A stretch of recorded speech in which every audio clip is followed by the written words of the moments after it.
Welcome, Heather Dowling, to Nurses and Hypochondriacs. Hey, thank you so much for having me. It's about time. I'm so glad I get to come play with you. I know it. Like we were kind of chatting before. The last time we saw each other was at the end of 2019 at our favorite wine bar, Mirabelle. Mirabelle in Valley Village. Valley Yes, Village. That's right. I love that place. it's a great place, you guys. When you're listening to this, they may be open. So you should Yes. look into it. Yep. Well, I think everybody's going to be open by June for indoor dining here in Los Angeles. In the desert and Palm Springs are already doing indoor dining, so it's like pretty much back to normal. But it's just Los Crazy. Angeles for whatever reason. Trying to be cautious. Trying to be cautious. We'll see. We'll see. Cool. So I just want to talk about how we met because we're going to be talking about your show, Fertile, a conversation about the expectations of procreation, which is going to be, you're going to be performing it again via Zoom, correct? At the Whitefire Yeah, it Theater. was it's a live stream that's produced by Whitefire Theater, and it's what they've set up there for live streaming live theater is pretty incredible. So yeah, it was chosen as the best of best for the solo show festival that they do at Whitefire every year, and they Awesome. found a way to bring it to life virtually. So yeah, it'll be streaming at 7 p.m. PST on May 20th. Okay, super cool. And we're going to put the link at the end of this show so people can go ahead and link up and purchase tickets to your show and watch it because I loved it when you did it last year. I absolutely found it very relatable. It's great. I loved how you did all the characters.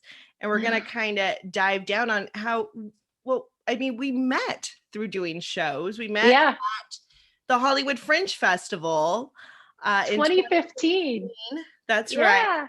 Yeah. That was an interesting time because I knew nothing about production and I was doing Nurses and Hypochondriacs, a storytelling portion of the show, and I didn't know what I was doing. It was pretty much a mess, but going to the networking events really helped, and meeting you and your husband really helped. Was that your first time doing a one-person show? It was, and I had the same kind of experience where you're saying I had no idea what I was in for, and I didn't know what I was doing. It was the same. It was the same thing. It was definitely a leap and the net will appear kind of moment Right. because I had the only theater I'd ever done before that had been ensemble theater, and it had been decades since I had done any of that was really meaningful. So it was like I think I'd done one show since I'd been in LA. So that would have been, I don't know, like 4 years before that. So yeah, it was a wild rodeo of relationships and discovering new talented artists and discovering outside the box creativity in terms of the stuff that was showing up on stage. I mean, your show was amazing and you got Oh, so thank you. Your much show was traction from amazing. it. Yeah, it was it Yeah. was really interesting because like I said, it was very much a beta test of sorts to see how people would react to it. And the a lot of the audience that came found it very relatable, and we're Yes. starting to share their stories. And that's how I saw that there is not only an educational component, but there is a very much a healing component as well, which I think that your shows have done for you. So what Yeah, you know, are you doing? 2015 was Unemployed Finally, right? And Right. that show was all, when I talk about it, the way I describe it's I had been pretending to want a real job and career since I was 14 years old, all the time in denial that who I was as a performer. And that, as I approached 40, here I had this opportunity to do what I always wanted, right? And so Unemployed Finally was all about what it looks like when that you know what you want and you already have made up your mind you can't have it. So what do you do in the meantime, like that? And of course, it also hit on major life events in those times because it was like 14 to 40 basically. But yeah, and it what you're saying I really relate to because I couldn't believe how many people came up to me and either said that it gave them the courage to finally start talking about what they wanted to do, or about how they felt so worthless because they'd had so many different jobs and not been at successful different things, and now they're seeing that it's just because they weren't trusting their own instincts on what they should do. Or it was amazing. But that, as I sent you some info about that. That's also where Fertile came from. So my new show. Right. And you just answered my question. But before your show, before you started performing, you were in the corporate world, right? Oh yeah, my last I always call it real job, which is kind of ridiculous because I've never worked harder in my life than I am now. Being a working writer and actress is like I've had to be more focused and self-disciplined Oh my than God, tell me about it. Yeah. anything.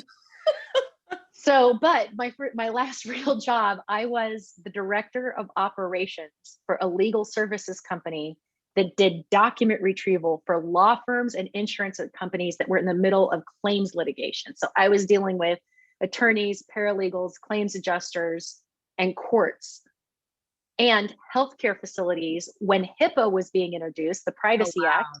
Yeah. That's what I did. And at one point I was managing 4 different offices in 3 states with about 40 employees. Oh my gosh. So, and I say that and it's like, why was I doing that to myself? But that's what I was doing to make a living before all of this. Right. So why were you doing that? Was it like a society thing, you think? Did you, I mean, because you weren't really pursuing your passion, or were people saying, you can't make it as an actor? Acting, what? Why would you do that? You Do know? you know, I flat out, by the time I had graduated from high school, any idea of doing anything creative for a job was dead. Me too. That How funny. Yeah. Yeah, it's like that's a thing you do for fun if you have time, but that's not something normal people pursue. So, and I don't even hold it against anybody because listen, it takes something to make it. So Oh, it's it hard. is as hard as Yeah. everybody says it is. Absolutely it is. But it is possible.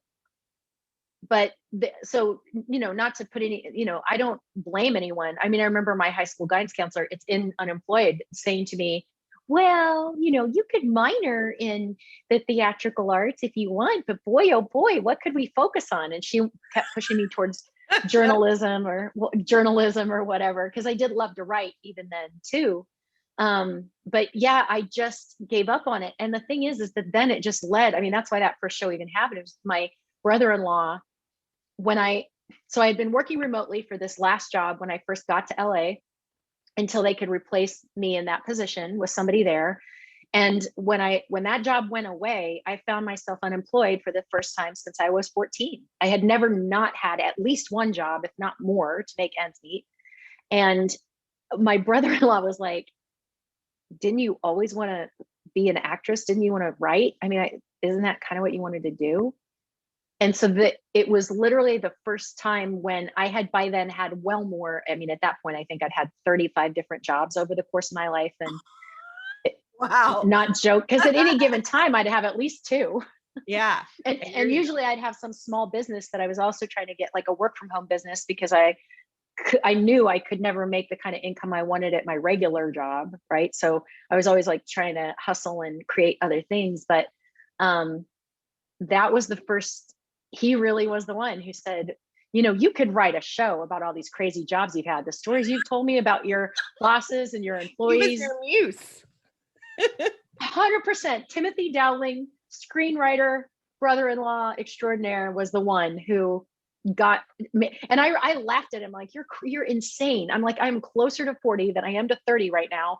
I can't start now in this career. You're a crazy person. And here we are. Yeah. Yeah, that's awesome. I mean, my story is so relatable to you. Same thing. I've always had jobs ever since I was 14, sometimes 2 jobs. I was always like involved in theater or swim team. Like I played the nurse in Romeo and Juliet. I was always in photography. I loved photography. I was always in AP English, Mm-hmm. and all these things. But once I went into college, I threw them all away. And it was weird. Like I took a communications course just because it was a prerequisite. And I was just like, and I took speech and I kind of liked it, but I was just like, and then they were having like auditions for the theater. I went to Pasadena City College for community college. That's where I started. And I remember going to the auditions, but I didn't have a headshot. So I took my headshot from like photography class, you Oh know, my gosh. did. And it was just like, I just was so, it was just weird. And then I left, I had to go to work. So I was like, oh, screw this. This is, a waste of time. And I shut that part of myself down. And I remember even when I got married to my ex-husband, and once we had bought our home and we were kind of getting settled in, and I said to him, I'd like to do some community theater. And he's like, what for? You Okay, you and I have so much in common. It's freaking me out because listen, know? so one of the other important grown-up jobs I ended up having was when I was married to my first husband, who I'm not with anymore. And where I was living at the time, I decided once things got settled to get involved in community theater. Exactly the same. Well, what happened was I got so excited about that and so involved in that that became all of my free time. Uh-huh. He didn't love that, Of course. right? Because it wasn't his thing at all. Right, And right. so and then by the time we weren't going to make it anyway, but by the time we broke up, then I really had to support myself because I had all this debt from our divorce and all this stuff. Right. And so then like you said, I just shut it down. I was like, well, that was fun for a minute.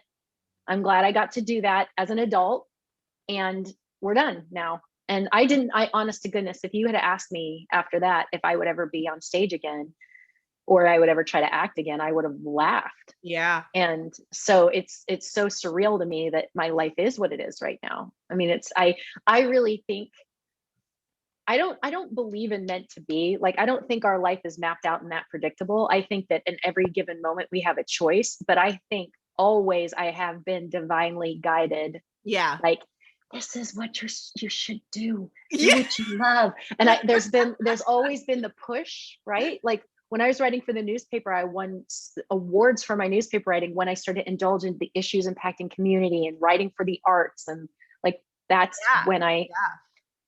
so I think it was always where I was supposed to or that my heart wanted to go. And it wasn't until we moved here for my husband Mike's career that it even seemed possible. Up until then, it never even seemed, and even then, frankly, it didn't. Like I said, I laughed at my brother-in-law. I thought he was insane or drunk or something, and it was just like one step at a time after that. Until pretty soon, now my life is writing and performing, empowering other people to do the same, and Yeah.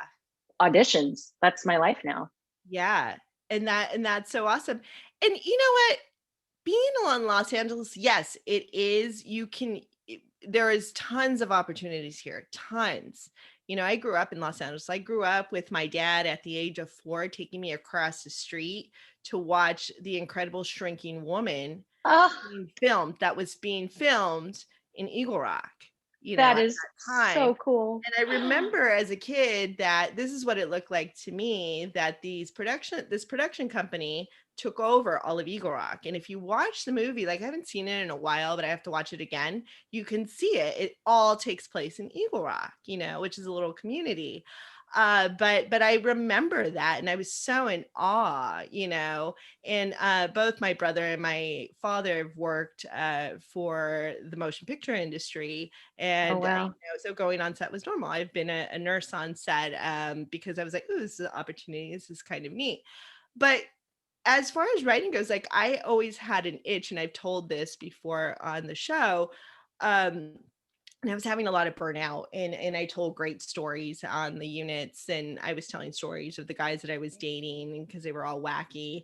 And the nurses loved them, and they would come back, and they would be like, "Hey, can you tell me another one of those stories?" And then I found the right place for me, which was the Mm. writing pad at the time, to go and be creative in a space that I felt was non-judgmental because it was taught in the Amherst method, and that's how I teach my storytelling classes. And it was a comfy area. There were couches or amazing Hollywood people and non-Hollywood people, and a lot of the people that took those classes are now producing, you know, Woohoo. doing stuff, which is awesome. And that's what you should do if you take classes. You Yeah, should right. That's kind of the get point. out there and produce. If it's not just one thing, you have to do at least one, like get published, create a one person show. I mean, and that's where my one person show started, the nurse and the hypochondriacs. And then that's when I met you. at the Fringe, Yay. which was a great place again, because at that time, a lot of the classes that you would take, not the classes, but the symposiums that they would have and to teach you how to produce were free. Yeah, I gotta give Hollywood Fringe. I gotta give Hollywood Fringe credit. What they set up to have performers and producers be successful at Fringe is amazing. I mean, they really do work hard to connect the community so that you have Yeah. resources around you. They do a great job of going through the basics, everything from budgeting and technical issues and marketing and how to best work Fringe. I mean, they really. I have such a deep respect for the way the Hollywood Fringe Festival has been run and Yeah. what they've done A lot of work. to support artists. And I'll be really excited to see what they come up with now that they're doing sort of this hybrid this year of like live performance and virtual performance with, balancing out the virus. So, but I'll Yeah. be cheering them on. I'll be cheering them on. Yeah, that's awesome. So let's go ahead and talk about Fertile and how you came up with the idea of doing that show. It's a great show. I mean, how many characters do you do again? The characters are amazing. In Fertile I do 11. In Unemployed Finally I did 39. So that's where I Whoa. really, yeah, that's where I really got the reputation of, wow, she is a character actress. You And are really good at character acting, let me tell you. thank you. The irony of it is, and this is an absolute true story, if you talk to my mentor, coach, director, Jessica Lynn Johnson, who the founder of Soaring Solo Studio, she will tell you that the first time I had a private meeting with her, because I'd been going to her free classes, you were talking about a safe space to practice writing. Yeah. That's what I found in her free classes. And stuff started to come up, and my crazy brother-in-law's idea kept percolating in my head. So I was like writing all these notes. So my first one-on-one session with her, I sat down on her couch. I looked at her and I said, okay, I've never written anything for stage. Everything I've done has either been fictional narrative to entertain myself, or it's been journalistic. So I have no idea what I'm doing. And I am not a character actor. I don't play characters. So we have to find some other way to make the stories interesting. And she was so great because she knew I was an actress. I mean, I had told her the stuff I had done on stage, and she said, well, let's just keep writing and see kind of what comes out of it. Like what voices show up, who wants to I show love up, make an that. appearance. And she was like, let's just see, let's just see. That is like she's like a shaman. I She mean, was, I'm telling yeah, you, she's she's a like the shaman. It's solo an show. artistic shaman. Yeah. She Yeah. just let it, she just kept gently. Yeah. And before you know it, and we never counted, but all of a sudden, when we're getting ready to premiere at Fringe, she said for the marketing, she's like, let's talk about all the characters you do. And it wasn't until we sat down and counted it that I was like, holy crap, how did you get me to play 39 Yeah. different? I still don't know how honest to goodness, I'm Wow. still in It's like shock. she created an exorcism. I mean, you have to pull out. It's true. You're holding all those people in your subconscious. And they came out. And they came And out. And so, didn't you have like a birth, like a rebirth on the stage? Like, weren't you a totally different person after that show happened? yeah, I mean, there's like something healing that happens when you take the show and when you like, just 100%. give birth 100%. to it. Because Yes. so when I got done with the run, so Unemployed ran for about 2 years, and the last performance was LA Women's Theater Festival, but that was a portion of it. But the last full performance was on 42nd Street in New York City as part of United Solo, the largest solo Oh festival my in the God, that's world. awesome. And I just remember standing under the stage door sign on off Broadway and thinking, 10-year-old Heather would die of happiness right now, because that like being anywhere in that neighborhood for me Yeah. was like such a dream when I was a child. So not only was it cathartic for me, kind of completing the past of not having honored being the performer and being the creator that I was, the creative that I was, but it also reintroduced me to myself as a performer and an actress, and also as a writer. So by the time I walked away, I felt comfortable that I could own that and keep going. So in Unemployed is when the subject of my husband and I, the trouble we had, the infertility we ran into when we were trying to start a family. And it was like maybe 5 minutes of Unemployed Finally. And that was by far the thing that got the most feedback, questions, Yeah. commiseration, comments. I had so many people come up and start to share with me stories. And so often they would start with, I've never told anyone this, but, and that made me so sad. I was like, wow, the shame that women and couples carry around over the trouble they've had starting families is heartbreaking, because it's such a difficult personal thing to experience, to feel like you can't talk about it, and there's something you're supposed to hide, or like you're failing at something. And it really just kept tickling at me that it wasn't okay with me, that we couldn't just have open conversations about the issues of infertility and family planning and all of that. And it took me almost 4 years to write it, because it's such a thick, weighty, important topic that Yeah. I felt like I had to get at the bottom of it from a lot of different point of views, not just what I went through, but I had to have a really clear picture of what other people went through to be able to tell it. So, did you do research? I mean, did you ask other people? I mean, how did you what was I your interviewed creative process? Yeah, well, some of them were anecdotes of stories I had heard along the way. Like, there's some stories about adoption that of people in my own life I'd experienced before, long before I was ever going to write a show, but they always stuck with me because of the stories that they were, right? But then I interviewed more than 25 women and men, actually, about their issues with starting a family, or even just their issues with parenthood. Like, now that they are parents, what have they discovered, juxtaposed against back when they wanted kids, and what the reality of it has been like for them versus what they imagined, and the good and the bad, right?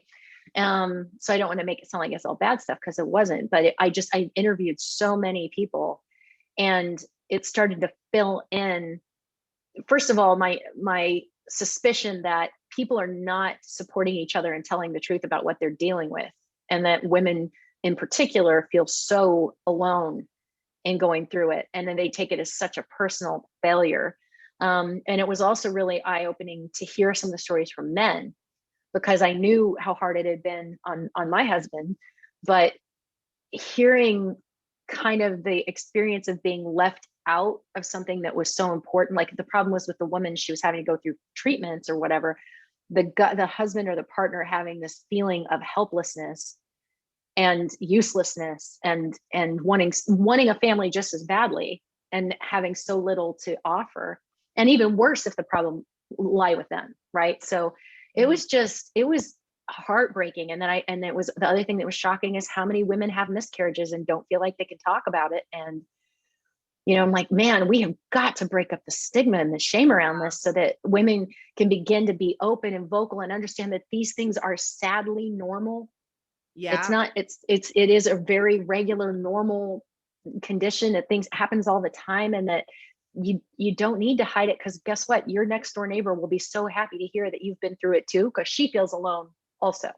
So I wanted to break it up, and I wanted to do it in a way that didn't, I wanted to do all those interviews because I didn't want to draw conclusions. I didn't want to pretend like I had an answer, or there was some right way to do it or some wrong way to do it when it comes to starting a family or dealing with fertility.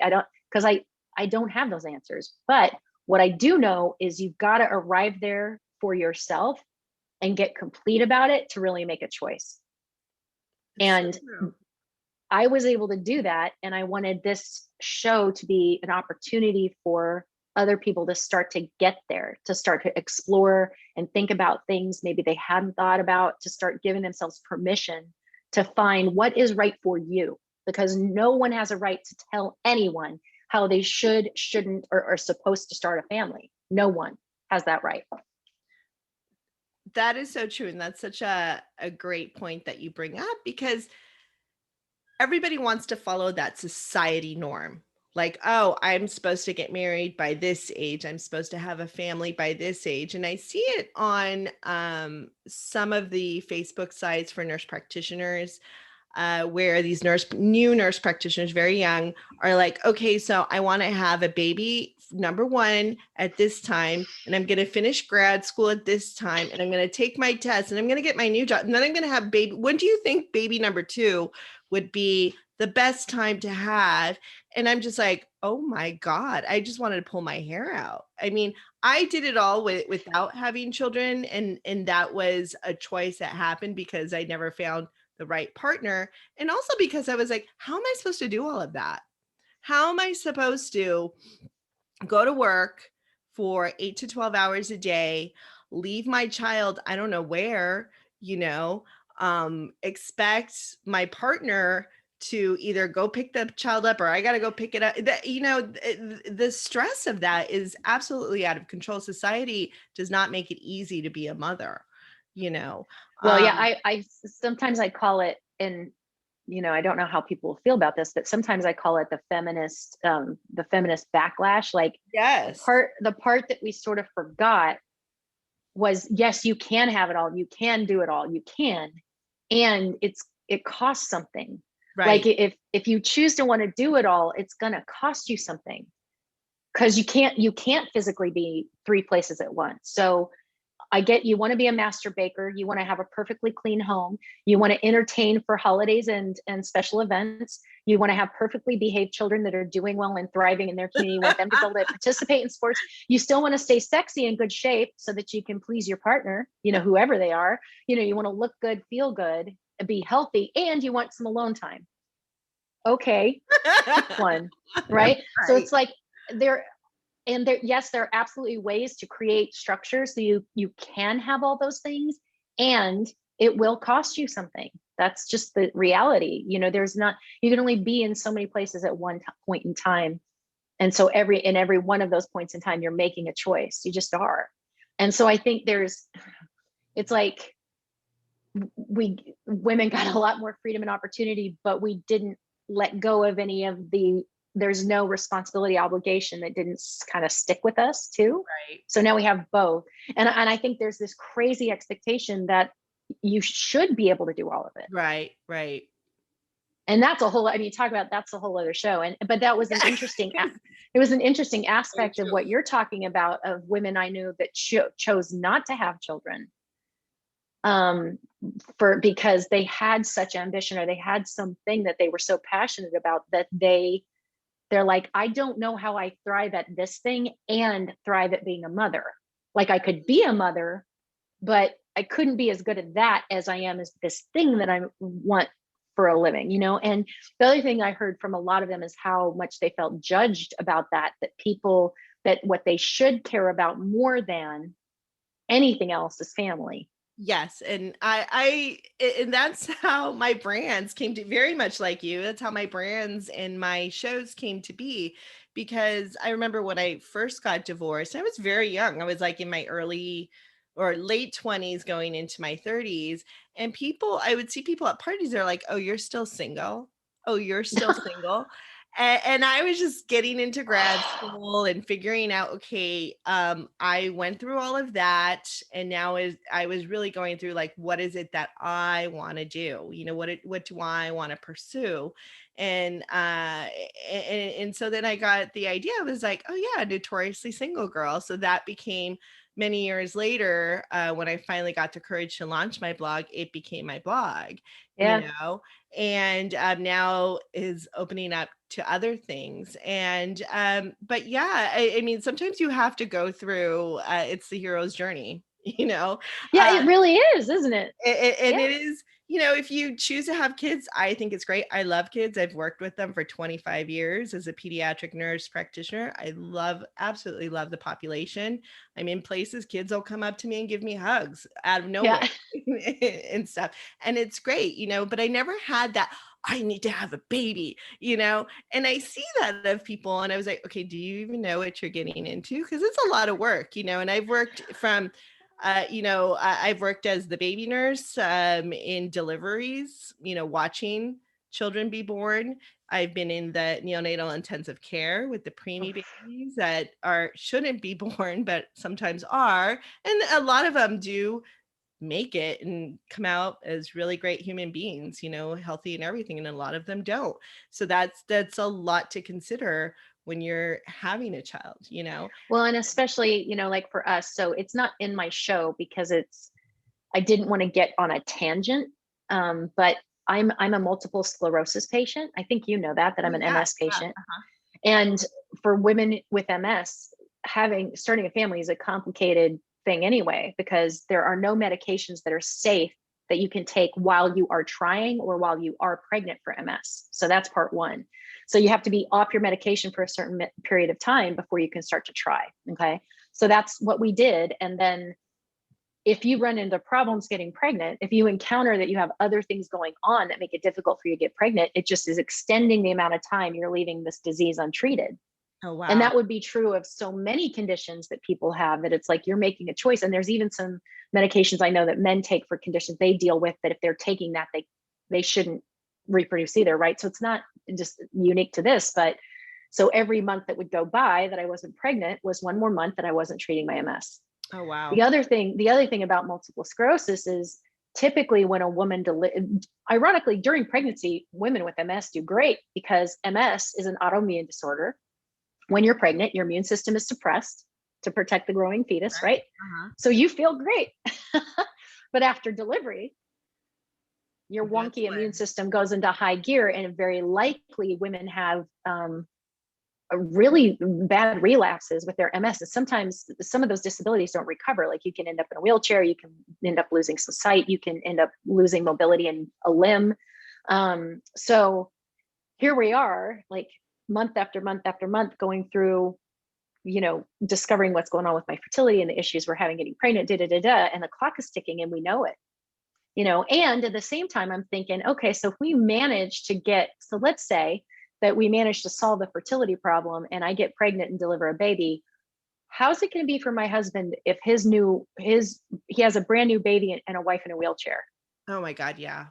or a brand new baby and a wife that can't see and can't go to work anymore, even from home? Because at that time I had set myself up to work from home, planning that that's how that was going to go. Right. Like you just, there were so many variables. And it was funny. It's like, until I ran into trouble getting pregnant, I had never really stopped to ask myself, why does it matter to me to be a mom? Yes, I love kids. Yes, I love my husband. But what for me does it fulfill to be a mom? So that was the first question. And the second question, That's a huge question, and I don't it's a think a lot huge of question. women ask themselves that. No, it's just that it's the next thing on a to-do list for Right. so Right. many people. And Right. I'm not saying like shame on you, it's the next thing to do, because it's so natural. Like it's so natural to just follow those instincts and keep moving like everybody. It's what everybody does. And it wasn't until I had trouble that I had to ask myself that question, because I knew in reality I could be setting myself up for some pretty big problems for all of us, right? So it was quite the journey. And again, that's I in the show I kept wanting to encourage an inquiry into what is motivating the want to create family and the want specifically to have children, so that whatever choice somebody makes, they can just own it. That and if they know what it's going to cost, if they know what's going to be lost or gained, and why, then either way there will be joy. Either like me, they get to a point where me and my husband arrive at being complete with not having children, and like complete and fulfilled and not aching for or regretting. Or Right. by the same token, like I have a really good friend, I wish I could say her name out loud, but I can't. She and her husband have been going through some stuff, and she is now pregnant with twins. Oh, that's And I awesome. am so happy with her, because she went through the eye of the needle and came out really clear that for her, having a family was worth whatever it took for her. Like she was so clear that her self-expression was to be a mom. And that those are the people I want having children. Do you know Yeah. what I mean? Yeah. Somebody who's like, I'm going to be a mom. And it goes the same to a friend of mine an incredible solo artist named Heather Keller. I don't know if you saw Chemo Barbie. Yeah. Chemo Barbie. I went to her show. Yes. Uh-huh. Yeah. So they Adopted. just, yeah, they adopted. And Yeah. it's incredible, because she, after all her chemo, she couldn't have children of her own. And she and her husband went through the inquiry too. And now they have a beautiful little girl. So it's, there is no right answer. There's just your answer. And I just want to encourage as many open, honest, and supportive conversations as we can possibly create, so that people feel held on to and loved as they make those choices for themselves. It's so true. I mean, being a parent is huge, is huge. There's My so many, I mean, it's life-changing. There's so many responsibilities, and I went through that inquiry too. I think after I got divorced, I think that was the hardest for me because I was working in postpartum. I remember at Hoag Hospital on a contract, and it was really, really hard to see new families, new babies and stuff like that when you're oh going through a divorce. So that was really tough. But then I don't know, I just got over the hump and I just started to see, and I go, well, what is the most important thing for me? Because I did get my nurturing out with my patients, you know so I wasn't missing that aspect of really having a child. And I looked at my world and I said, I'd have to have that right guy in my life who wants to be a father, who yeah, enjoys it, and who we can parent together. Whether we're going to be together or apart, whatever it is, it has to be a positive environment. And that never happened. You know, yeah. that's okay. Now I look back, sometimes I have like, and then I'm like, no, I'm good. So Well, and one of the my favorite character in my show, Infertile, asks our protagonist at one point. She says to the protagonist, Jenny, who is largely based on me, but is also a big compilation of all those interviews. But she says to Jenny, Jenny, can you imagine creating a life filled with love and contribution right. without having children?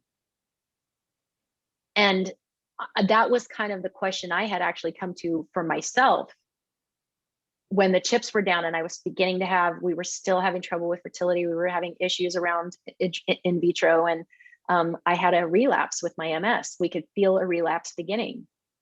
And so that was kind of the question: what can I create a life full of love and contribution without having children? Could I be satisfied with that? And for me, the answer was yes. Now, that isn't everybody's answer. And I get that. I get that. And in that case, there's so many great, incredible resources for that. Um, but I think, like you're saying for yourself, it's arriving at a place of being clear and complete with what you choose in Yeah, that arena. so true. So your characters in the show, my favorite was the old woman that you played. Gloria, yeah, she's awesome. Yeah. I love her. Who did you like? Was she someone you knew or? You're gonna love this so much. Okay, so Gloria is a real person in my life, and she she was nothing like the woman in the show, in that the woman in the show is this wonderful, kindly, funny older woman who gives amazing words of wisdom. Where she overlaps with the real Gloria is that Gloria always gave me amazing words of wisdom. And she was really close with me when I was going through my 20s with my first divorce. And then I was my first, hopefully my only, my divorce. And I was going through all these job changes and trying to start my own business. And like, I was like a hot lot of drama.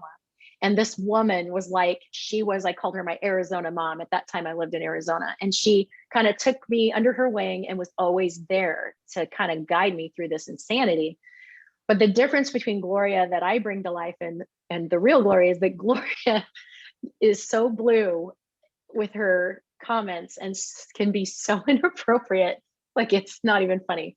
I chose not to introduce that part into the storytelling. I just took the parts of her that's the huge heart Yeah.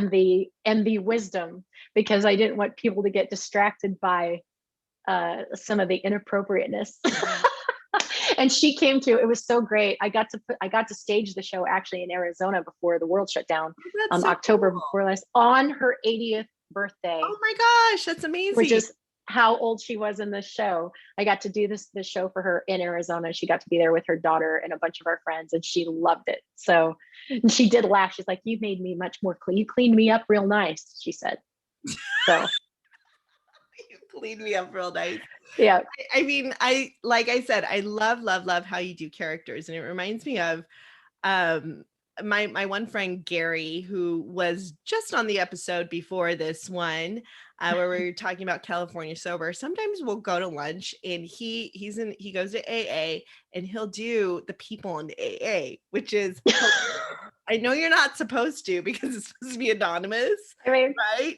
And I oh go, God. "You have your own show called Anonymous," but he is hilarious. He literally has me laughing and peeing in my pants Because he can just put on the character. because he could just put on the character, and he does it so well. And sometimes he'll be like, "Oh, I have a new one for you," if there's someone new that comes in, but it's hilarious. But we have a mutual friend who we don't like. I guess he's just an acquaintance, we'll call him. Yeah.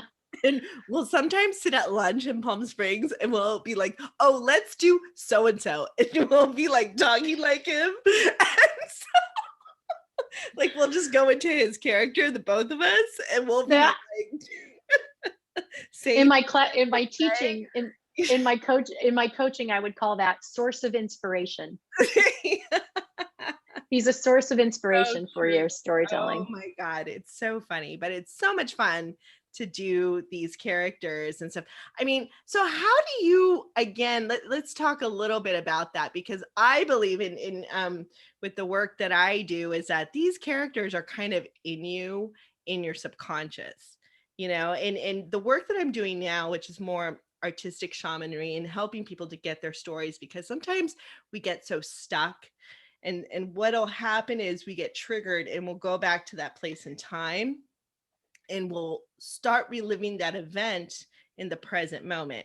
And it's Yeah. really interesting. So I've studied this quite a bit. I've read many research articles on child trauma, and how just maybe basic stuff will happen, and you kind of have to work it out, and we kind of talked about the healing aspect of all this. And so can you kind of talk a little bit about it? Do you understand the question? Because I know with Fertile, it was just such a journey, and you had to embody all these characters. And I think embodying these characters, you're kind of letting go of something, or just releasing and learning. Yeah, for sure. It's interesting that you put it that way, because like when I think about fertile, I think about, there's a few things that jump to mind. The first one is, there was one meeting that I had personally with a fertility doctor here in Los Oh, Angeles that, that's right. I remember the doctor. He was kind of an asshole. Yes. I and remember it and that one. it was so like, the way he was in real life was not nearly that brash. It was a way more understated, arrogant God complex. So it was polished and looked way nicer than the way I got to perform it. But the way I got to perform it gave me so much closure around that experience that had been really traumatizing, upsetting for me. Like it pushed me to do the work I needed to do to come to a decision, which is good. But it was vile for me. It was really upsetting. And so getting to play him as a character now, he's one of my favorite characters, because I just get to let out, like, put his full assery on display, even though nobody knows who he is. And the way he talks doesn't sound anything like the real guy, because I'm not the real guy. And then the fact that people would comment on how much they hate the guy, even, like, now you know how I felt, right? And then the other one that strikes me is there's a neighborhood watch meeting where I'm meeting with other women who are new moms. Because I would say one of the most difficult or challenging things when you're going through infertility and you're dealing with this choice about family planning is, you get to a certain age, and the majority of the people you're around are at a certain stage in life. So Yes. it's constantly around new moms, constantly around people who had just had babies, constantly around people that were taking their kids to preschool, or to jumping gyms, or baby sign language, or whatever. And I was the only one that wasn't talking about that. So I always had this experience of no one gave a crap what was going on with me, Yeah. and that I had nothing to contribute in these conversations, because I have nothing to contribute. I have nothing in common with them anymore. So even if we'd been friends, there was like this disconnect that happened the minute, because and rightfully so, all of their life, their primary focus of their life are their children. And it should be that little person is 100% relying on you, because you got them here, right? But it's just such a disconnect, and had me feeling incredibly alone, and incredibly different and not in a good way. So the characters I got to bring to life there were like, it was like a way to play out how that felt. And then in the scene after that with my husband, when I'm venting about what it's like to be around women that completely disregard the fact that I'm not in the conversation with them, was so, it is cathartic is the word. It was incredibly, Gosh, yeah. felt good to get it out, right? And again, not to blame any of them. It's appropriate that their priority is their kids. It's just, if you happen to be the one friend that doesn't have any, gets pretty boring over there. Yeah, at that potluck. boring and yeah, and it's great, and it's kind of, I don't know, but people are in that mindset like everybody needs to be the same, and you're not, so something's wrong with you, and so that's Exactly right. what society has kind of Okay, I taught us have to to do. share it.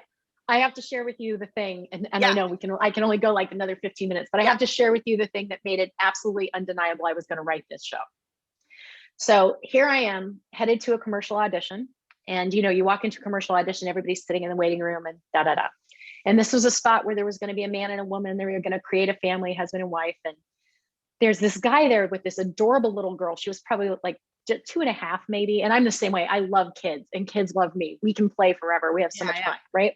So she's like 2.5. And this guy, you could see him. He's like, okay, honey, you just got to sit because they're going to call me in there and I'm going to have to go in there and you got it. So clearly this poor guy, something had happened that he was the caretaker for the day and he was just beside himself. So as we were sitting out there, she was playing with me and talking, and I was asking her name and how she, did she get to act 2 or is that just something? And so we were having this whole conversation and he looks at me, he's like, is it too much to ask? I was like, no, go. I will totally, she's in good hands. I've got 7 nieces. I got this. Right. Yeah. And so I was like playing it. So he goes into audition and this 20 something girl that's on the couch waiting for a different room is like, oh my God, you are so good with kids. Look, she loves you. And I'm like, oh yeah. I really like kids. They're just the best. She goes, well, obviously you must be such a good mom. And I'm like, well, I am not a mom. It's kind of a long, sad story, but I just am a really great aunt. And she goes, oh, you don't have kids? I was like I said, I'm waiting for an audition. Keep in mind, I'm sitting and waiting to go in for an audition. Okay. So I was like, well, no, like I said, it's a really long story. It's kind of, but it's all good. I'm all good over here. And she goes, well, you should adopt. And I'm thinking, and listen, I can't tell you how many times people have said that. And I'm thinking, and I didn't say any of this because I'm trying to keep my head straight. And I've gotten a 2.5-year-old here, and I'm going to get called in probably right after this guy. Right. So I just said to her, I go, well, maybe someday. But what I was thinking was like, girl, she doesn't know my name. She doesn't know my relationship status. She doesn't know if I could be a daily heroin user. I could be being chased by the Yeah, police. Like the woman has no clue who she's talking to. yeah. But because I'm a woman of a certain age, the expectation is you should have kids. Yeah, yeah. And I was like, Yeah. I have a story to counter, and then we're gonna wrap it up real quick. I was working at Children's Hospital, and I would do these triathlons, so I had to train. And one day, I would ride my bike from Burbank to the 24-hour fitness in Toluca, or in wherever it was, and it was about 7 miles. I would swim about half a mile to a mile, and then 7 miles back home, right, on my bike. And so one day I'm taking my bike out, and I had woken up at 4:30 in the morning to go into work. oof. And yeah, so I worked my 8 hours at Children's Hospital in surgical admitting, checking in kids for their anesthesia and stuff and clearing them. And so I'm here, and one of my neighbors is out there. And she was young at the time, early 20s, with her 1-year-old son, in his little carriage. And so I said hello to her, and I always remarked this kid had green, beautiful eyes, and I would always remark how cute he was. And she goes, "You're so lucky," as I'm like walking by her, and I go, "Excuse me?" She goes, "You're so lucky you don't have to watch kids." And I was like, "Excuse me? You don't even know me." I go, "For your information, I woke up at 4:30 this morning to watch other people's kids who were sick and might not even make it from their surgeries, you know?" And now I'm going to train for a triathlon for children's cancer research. Really? I was I mean, it's like, no, do it's you, just like, and I told her you should be grateful that your child is healthy and you get to sit out here and this is all you have to do is sit out here with him. How amazing is that? You know? Be grateful for what you have. yeah, boy, amen So on that, right? it's so awesome. But anyway, your show, again, it's going to be at the Whitefire Theater, right? I'm going We're to have doing an encore. We're doing an encore live stream performance. So that means anybody, anywhere can tune in, and it's at 7 p.m. on May 20th. And that's Pacific Standard Time. Tickets you can get at fertileconversation.com. And the cool thing about that is the live stream link is actually live for 72 hours once the show starts. So if you can't make it right at 7, you can't watch it that night at 7, you have 72 hours after that to the link will still be alive. So if you have to schedule it a day out. And then I'm also offering something really cool in partnership with my director, Jessica Lynn Johnson. We're doing we're calling a breakthrough brunch for solo performers. Oh, And what we're awesome. going to do is on Sunday morning, let me make sure that I'm not losing my mind about the date here, because it's after the performance. I believe it's the 23rd. Yes. May It's going to be 23rd. it's going to be at 11 a.m. on May 23rd. We're going to do a fertile brunch workshop via Zoom where we're going to use fertile as a template to break down solo performance writing and technique, to talk about the different devices that I use, the way that you create characters, the way you transition between characters, how you can support yourself with that with your writing. And what happens if you come to the brunch, it's $25 for the brunch. And then that includes a ticket for the streaming link that you can watch the 72 hours before, so that you have time to watch the show and then use it to take notes or whatever, and then you can come. So if somebody's thinking about creating a solo show from some story that they want to tell, it could be a really great way to chime in. And in the last 30 minutes, Jess is going to come on to answer questions. So yeah. Cool. That's awesome. And I'll put both of those links at the end of the show notes. And I'll also send it out on my email. That's awesome. So for the brunch, newsletter. they should email, if they want the brunch, they should email soaring solo artist at gmail.com. And then we can send you the link to get the tickets for the brunch and the show in one. Awesome. Yeah. Well, it's been such a fun discussion. And I'm also going to offer continuing education units for any nurses who are watching this about fertile. So it's also educational. All right. So cool. Any last words? Just to say thank you. Thank you for being, first of all, speaking on behalf of those people that work in healthcare and bringing a new, fresh, entertaining point of view to something that is so important and has been so critical, and giving an outlet for that, and for standing for the expression of creatives out here. People just don't get enough credit for the work it takes to choose to stay in the creative world and to keep generating new work and getting in communication with people and marketing yourself. So it means a lot that you've created this platform so that people can share what they're up to. So I just want you to know how much I appreciate you. And Awesome. I'm so thankful that you remembered me. Yeah, awesome. Well, thanks again, nurses and hypochondriacs. Till next time. And make sure you go see Heather's show, Fertile. It is awesome. I love it. Like, look, I watched it a year ago. I still remember those characters. That's how memorable her acting is and how powerful it was. Because those were the two main ones that I remembered. The doc, I was like, oh yeah, he was an asshole. He's such a dick. Yeah. All right. Awesome. Thank you. Thank you. That's cool. Thank you so much. Still recording.